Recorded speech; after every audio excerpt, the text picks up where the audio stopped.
तर मित्रांनो, आता मी आहे कोकणामध्ये, महाडमध्ये, आणि मी तुम्हाला एक अनबिलिव्हेबल असं दृश्य दाखवणार आहे. आता जसं आपल्याला माहिती आहे, छत्रपती शिवाजी महाराजांचं वर्चस्व हे सगळीकडे होतं, पण जे दृश्य मी आता तुम्हाला दाखवते त्याच्यामध्ये महाराजांच्या चेहऱ्याचं पूर्णपणे आकृती ही पाहायला मिळते.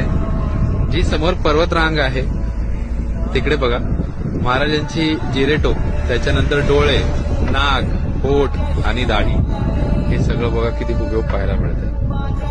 तुमच्यापैकी किती जणांनी तिकडे येऊन हा अनुभव घेतलाय हे नक्की मला कॉमेंट सेक्शन मध्ये सांगा.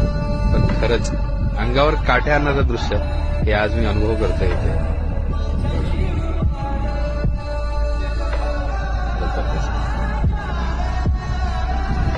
आहे की नाही?